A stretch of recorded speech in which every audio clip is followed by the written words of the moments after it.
Welcome to our deep dive into the context length in large language models. Today, we'll explore position encoding in rope and discuss why models trained on a 4K context can't just infer a 128K context without adjustments. We'll also look at strategies to address this limitation. This session will be particularly useful for those preparing for interviews involving transformer architecture. Let's unravel these concepts and enhance your understanding of LLMs. Let's delve into three key questions within the interview framework. First, why is position encoding crucial? In the transformer self-attention mechanism, it brings order, distinguishing between phrases like dog bites man and man bites dog. Next, we'll explore how position encoding has evolved from sinusoidal functions to the concept of relative rotation with rope. Finally, we'll discuss why models trained on 4K context don't automatically generalize to 128K and the technical strategies used to overcome this.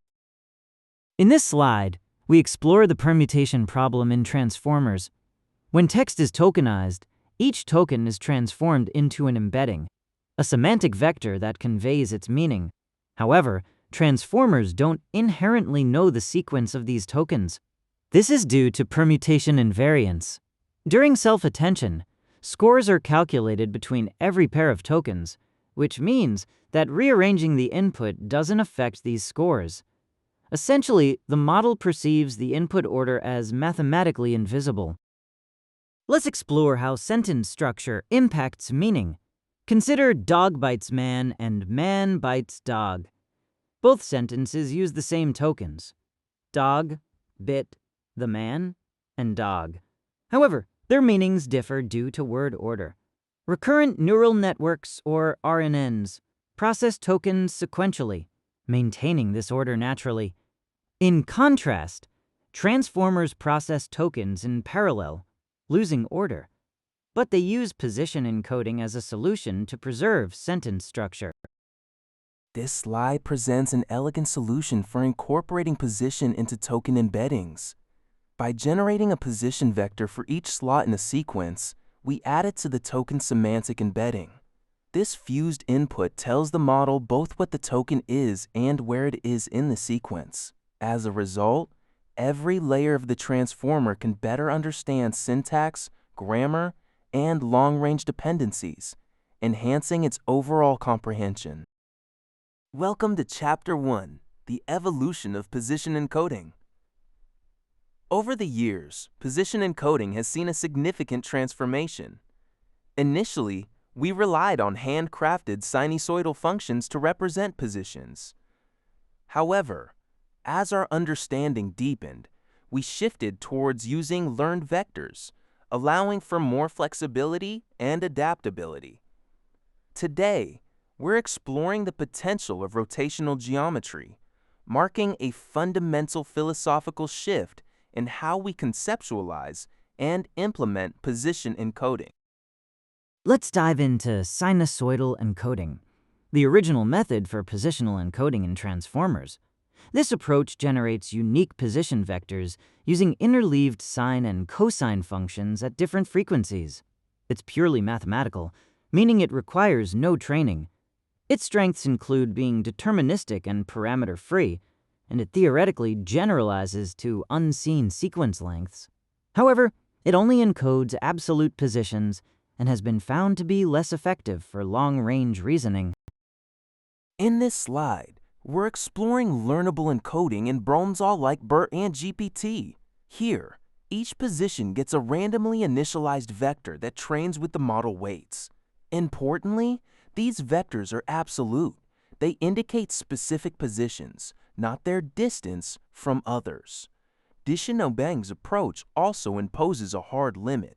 Training on 5 duodot tokens means the model only has 512 position vectors. Beyond that, it can't process additional tokens, making the sequence length finite. Today, we're exploring a key insight. Relative positioning is more important than absolute position. Take the sentence, "He said he is smart." The link between he and smart doesn't rely on their exact positions, but rather on the words in between.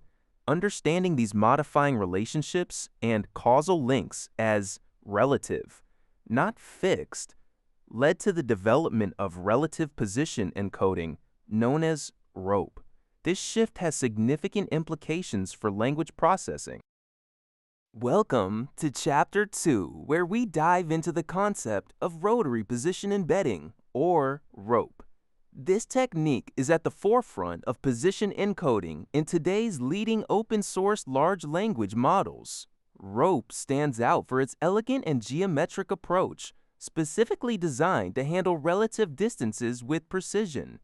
As we explore this chapter, you'll discover how rope enhances the way models understand and generate language, setting a new standard in the field. Let's explore how rope works. The key idea is that the dot product between a rotated query and a rotated key cancels out their absolute positions, leaving only the relative offset m minus n. First, we rotate the key by n and the query by m. The magic here is that position information is embedded directly into the geometry of attention, ensuring the model focuses on the relative differences. Welcome to rope's multi-frequency design. In high-frequency dimensions, rotations happen quickly, creating large angle changes between adjacent tokens. This makes them highly sensitive to short-range relationships, like adjacent words and local syntax.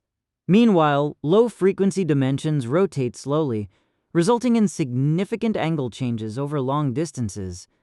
This enables the encoding of long-range dependencies, such as paragraph-level core handprints. Together, these mechanisms manage both local and global positional relationships, essential for extending context.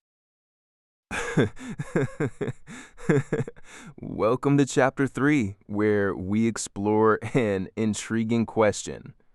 Why can't a model trained with 4,000 parameters effectively understand or infer patterns in a dataset that requires 128,000? The essence lies in the model's capacity. A 4K model doesn't have enough parameters to capture the complexity of a 128K dataset, leading to underfitting.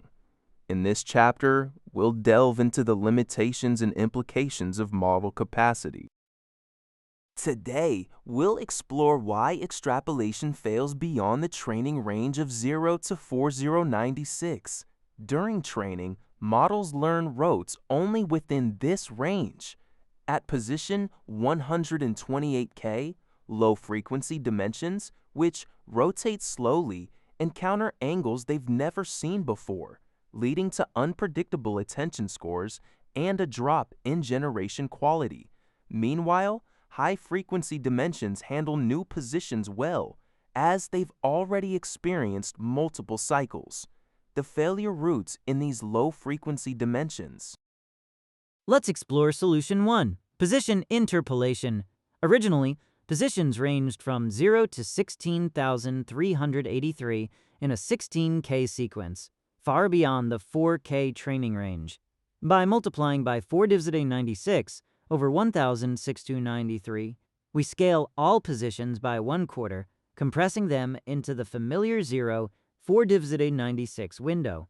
This creates a small distribution shift, with adjacent tokens now appearing 0.25 apart.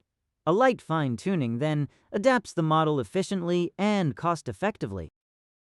Let's explore Solution 2, Yarn with Frequency-Aware Interpolation. Traditional position interpolation compresses all frequencies equally, but Yarn uses a smarter divide-and-conquer method. High frequencies remain unchanged to preserve local relationships.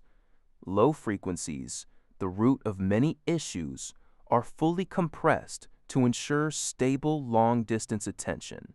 Mid-frequencies are partially interpolated, offering a balanced approach that maintains medium-range relationship quality. This method optimizes performance across different frequency spectrums. Today, we're discussing how we extend model context windows from 4K to 128K tokens and beyond. The process starts with pre-training at 4K tokens, followed by fine-tuning for longer sequences. We then apply yarn to boost the model's capacity further. This combination of yarn and targeted fine-tuning allows modern models to extend their usable context window by 32 times or more, all without needing to retrain from scratch.